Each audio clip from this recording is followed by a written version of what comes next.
Okay, folks, over in the control room, this is the first grievance, and in about 30 seconds, we'll go ahead and get started. They heard me.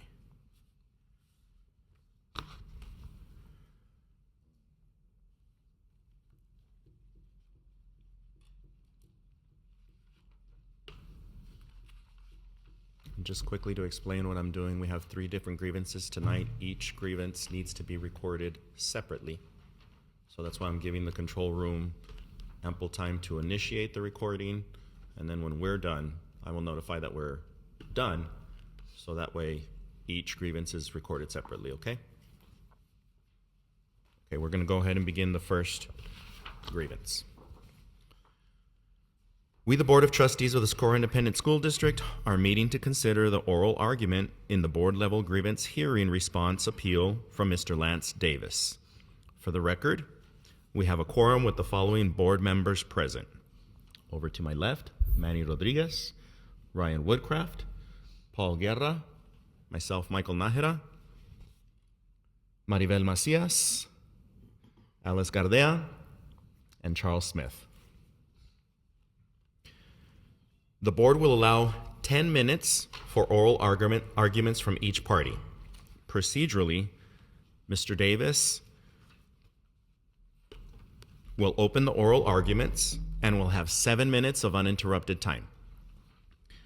The administration's attorney will then present their oral arguments and will also have 7 minutes of uninterrupted time. Each party or the representative will then have 3 minutes for rebuttal arguments, if any. The board will save questions to the end of each oral argument. At this time, we will commence the hearing. Are you ready? Yeah. Okay. So Mr. Vasquez will be the timekeeper initially. Please set a timer for 7 minutes.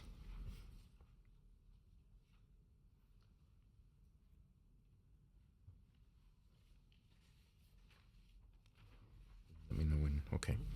At this time, we will commence with the hearing.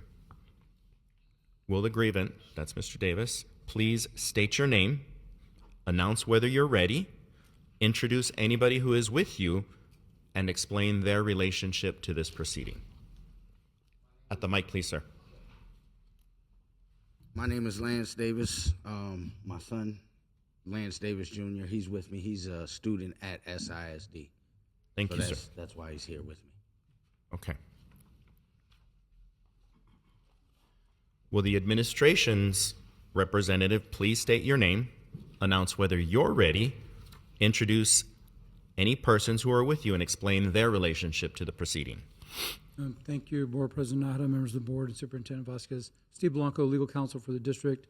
I'll be handling the presentation for the administration. Also present with me for this particular matter, Mr. Enrique Herrera, the Assistant Superintendent for Administrative Services, and Dr. Carmen Olivas-Graham. Thank you. Mr. Blanco, what about the other 2 folks?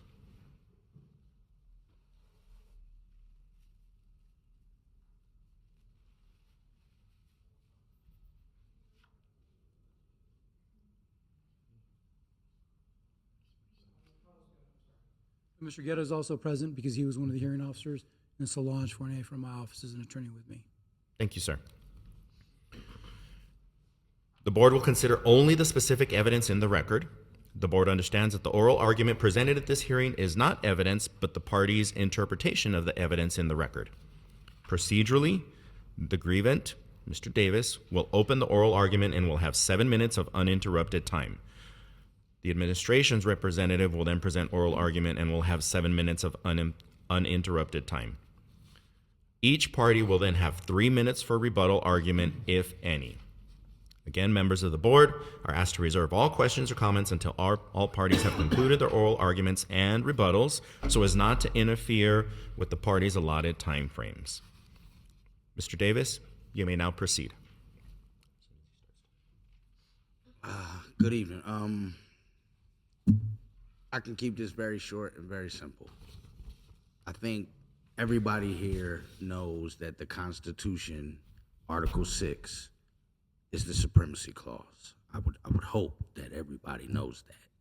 I would hope that everybody knows that there is no case law that can be cited that would justify the deprivation of constitutional rights. I don't care what a Supreme Court says. And that's ultimately the problem that we have here. HB 1481 is an unconstitutional policy, as it purports to deprive students of SISD of their personal property without due process. That goes against the plain language of the Constitution. Anything repugnant to the Constitution cannot be law. So that was the point that I've made. How it ended up getting to this point where I needed to go through 3 levels to vindicate constitutional rights is disgraceful. We started this with a Pledge of Allegiance. So I felt that was very distasteful in light of why I'm here, because I'm trying to get the district to honor the United States Constitution.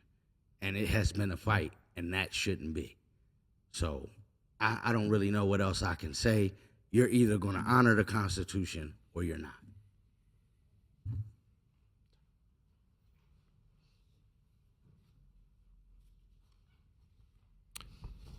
The administration may now proceed. Thank you, Board President Nahara, members of the board. Mr. Vasquez, again, Steve Blanco, legal counsel for the district. I'd like to first open by saying I appreciate Mr. Davis's concerns. This is not something that is unique to this school district in terms of the new law that we are dealing with. He's specifically referring to House Bill 1481, which addressed the requirement that school districts prohibit the use of personal wireless communication devices during the school day. It is state law. It was enacted and effected August 4th of 2025. It prohibits device use during instructional and non-instructional periods throughout the school day. It allows possession of powered-off devices as long as they are out of sight. It does provide exceptions for medical needs, individual education programs, and Section 504 plans. There are requirements in the law that require disciplinary measures be enacted by school districts, that they include confiscation, they include punishment for violation if they're repeat offenses, and it also has exceptions for allowing for immediate communication through school offices, and in some instances limited to lunchtime periods in the high school. I don't know if Mr. Davis's child is high school level or not. But in response to this law, Socorro, like every other school district in Texas, enacted policies and procedures to comply with the law. Mr. Davis, in his filings, and I'll commend him, he did a good job identifying the constitutional provisions. He identified each of the principles from the 14th Amendment to the Texas Constitution to unlawful delegation arguments, alleged statutory violations under 42 U.S.C. Section 1983, and he included an argument that enforcement of this policy in the law would subject the school district and potentially individual teachers or administrators to liability for violation of constitutional provisions. Again, with all due respect, it's a lot of work that he put into it, and the arguments are well made, but they don't apply in this setting. It's been well settled in case law, and with respect to the argument that the Constitution has to take supremacy, that is true, but it has to be interpreted in a way to determine that a law violates the Constitution. That's not happened with House Bill 1481. I'm not aware of a challenge that's been filed to House Bill 1481. There's not an injunction in place regarding House Bill 1481. And you might be aware as school board members that other laws that were passed in this last legislative session did draw litigation. One of the most obvious is the requirement that schools post the 10 Commandments. There's been a lot of litigation over that law, but it was passed. School districts are required to comply with the law, and school districts are doing so. There has been litigation over that in different areas, not here. It could come up. With respect to this particular law, the arguments that Mr. Davis has made regarding constitutional violations don't apply for a couple of basic principles. Number one, under the 14th Amendment due process, temporary removal, confiscation of a device is not a permanent deprivation of a property right. These issues have been litigated all the way up to the United States Supreme Court in the Goss versus Lopez case. And some of this is included in your response that was provided to Mr. Davis. And the reason for that was I thought it was important when the administration was preparing that response that they highlight some of the reasons why the law has to be enforced as written. For now, a temporary confiscation is not a violation of due process. As long as students have the opportunity to receive notice, we've done it. It's in the handbook, it's in policies about the rules. Their parents have been notified. Obviously, they know because we're here. And a district policy has been properly enacted. It needs to be enforced. The constitutional claims are similar. Again, it would apply through the 14th Amendment if a court were to determine that this particular law somehow violated due process. It would either be through the U.S. Constitution or the similar provisions of the Texas Constitution. That's not happened. So at this point, those arguments don't apply unless and until a court determines that they do. The idea that administrators, teachers will be subject to individual liability under one or more of the constitutional provisions, Section 1983, which is part of the United States Code, a violation of FERPA, or the Education Code, those, again, don't apply because there's been no ruling that this would violate state constitutional provisions or federal constitutional provisions. It's in the Code of Conduct, and we're required to enforce it. There is also broad immunity, in case anybody's worried. There is broad immunity that applies to administrators and teachers when they're enacting district policy, unless it is a clear violation of the law, and that would require a ruling from a court to say that this is a violation of the law, you should not do it, but we still do it. Again, that's not happened. And so that doesn't follow. The relief that's being requested is that the district cease and stop enforcement of the policy and not follow Section or House Bill 1481. It's been our advice to the administration, to the school district, that you should follow the state law. Some of the state laws that are enacted, they might not be thought of by all as wise. They might not be believed by all to be appropriate for a setting, but they are state law. And as a district, we are subject to that. We're subject to the Education Code, and so we're required to follow it. I understand Mr. Davis's concern. He's communicated sometimes directly with me. He believes firmly in this, and I can appreciate that, but we're at a point right now, unless and until the court determines that this law is overbroad, that it's somehow constitutionally vague, and that it shouldn't be enforced, the district is required to follow it.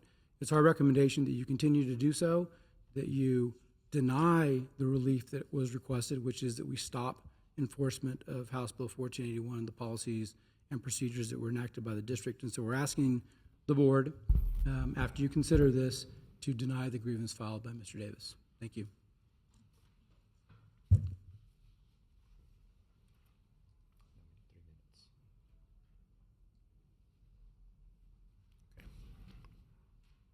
Mr. Davis, you may now present your rebuttal. You have, as a reminder, 3 minutes.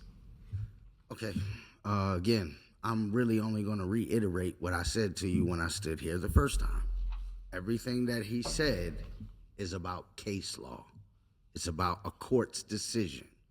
Well, as government agents, all of you are bound by the Constitution, whether a court says so or not. If you took an oath, as he did, to become an attorney, you took an oath to the Constitution. It's that simple. So we have to expend resources as a family. I have to go expend resources to hire an attorney to make you not do something that you shouldn't do, which is violate someone's constitutional rights. Like, that's insane, right? All of that was word salad, right? The bottom line is the Constitution has a supremacy clause, period, right? Everything that he named, the government codes, the case law, it's all subordinate to the United States Constitution. If it is repugnant to the Constitution, it cannot be law. That's very simple. I'm sure he has experience and been to law school and all that. I just read, man. I went to school and I read and I learned about the Constitution. I served. I'm a disabled veteran, 100% disabled veteran, right? So I broke myself in defense of this Constitution. So to hear someone stand here and say that the Constitution only exists or only applies if a court says so is extremely disrespectful. But again, this is your decision to make. It's important to note that you've been notified. In those documents that I gave y'all is notification of the constitutional violation. You have a duty to correct. Your attorney advised you to follow the law. He told you that 42 USC 1983 doesn't apply, but it doesn't apply until it does, right? Until somebody's rights gets deprived and they're suing somebody and they have to defend this in court, right? It's completely unnecessary for one of your staff to have to go through that.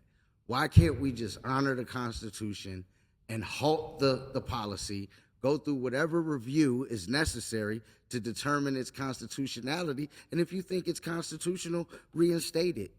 But the unwillingness to even review it based off of inferior case law is just insane, right? It's hard to believe that this is where we are in America. But I mean, that's really all I have. Thank y'all. Thank you.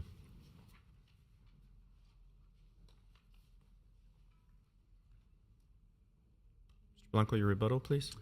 Sure. Just I'll try to be brief. So, in a couple of very well-known, at least from the legal circle cases, New Jersey versus TLO and the Goss opinion, they went through the analysis that Mr. Davis is asking you to do. It's not your purview to do that. The vehicle for challenging a law or the enforcement of provision under law, if you believe it's unconstitutional, is 42 U.S.C. Section 1983. Mr. Davis can certainly file a lawsuit. I know that that's difficult to do, and he might not want to do that. But that is the way to challenge a law if you think it's inappropriate or if it's being enforced in an inappropriate manner. We, as a governing body of a school district, subject to the laws of the state, are bound to follow the legislative process. This law wasn't enacted by the school district. It wasn't the school board that did it. State legislature from the state of Texas, in their wisdom, went through the process to draft a bill, debate the bill, and reach a conclusion that it should be passed. And it was passed through that process, signed into law. Once that's done, it's our obligation to follow the education code provisions, just like every other provision of the education code you follow. It would be different if there was a law in place that we were required to follow and we just said, no, we're not going to do it. That would be different. And then I might agree with Mr. Davis. I would be standing here giving you different advice, saying, well, you have to follow it. He's asking for the opposite to occur. He's asking you to disregard a law that's on the books, that's been legislatively enacted and passed, and to ignore it because, in his opinion, again, I respect it, but in his opinion, it's unconstitutional. Well, at this stage, it's not. That's just a frank statement that I can make.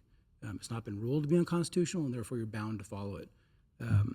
Again, we think that you should deny the grievance. I appreciate Mr. Davis's attempts to address his concerns. This is a difficult forum to be in for a parent, but we're stuck with the laws and we're required to follow them. Thank you.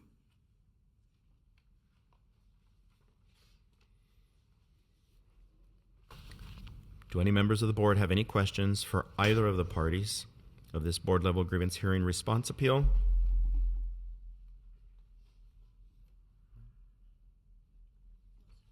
I have a question for Mr. Davis. Was your son's device confiscated? My son has had other things confiscated, a football. My daughter was threatened with confiscation of a device. I actually responded to the initial email that you sent out announcing the whole policy. So that's how I even came to know about it. It wasn't as if my children had already been harmed, but I was trying to stop them from being harmed. Okay, thank you. Yes, ma'am. Any other questions?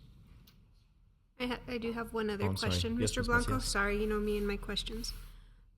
So for next steps, the next step, as you mentioned, would be appealing to TEA as far as HB 1481, and that would be Mr. Davis, or would that be us doing that? So, depending on what the school board determines tonight, Correct. the school district wouldn't appeal to TEA. If there was an adverse ruling for Mr. Davis, he certainly has that within his rights. He'd have to establish that there's been a violation of the law in order to file that appeal with TEA. And TEA would make that determination Okay, thank you. Those are my questions. Thank you. Thank you. No other questions? Okay. The board will confer with legal counsel in accordance with section 551.071 et sec of the Texas Government Code, and no final action, decision, or vote with regard to this matter will be made except upon reconvening an executive session. Or is it open session? Might as well discuss that now. Because you have 3 that you're hearing tonight, and we've finished this hearing, you can, if you choose, now retire into the special executive session where it's just the board to discuss and deliberate over this particular issue. And when that's done, you have an option. You can come back out, open a new open session, and make a determination on Mr. Davis's complaint. Or you can start with the next hearing and wait until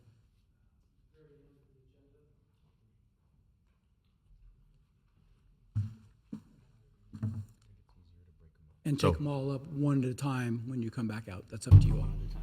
In my opinion, and I think I'm hearing a consensus, it's simpler to keep track. I think it's more respectful of the parties as well. That way, as soon as the grievance is done, they don't have to stay here, and it also facilitates the recording. So we'll do them one at a time. Okay. So then at this time, you will announce that you're Retreat. going to closed session. Okay. Okay, so we will confer with legal counsel in accordance with section 551.071 et sec. Do I need to state the time? I'll do it. Time is 5:58 p.m. The date is November 5th, 2025.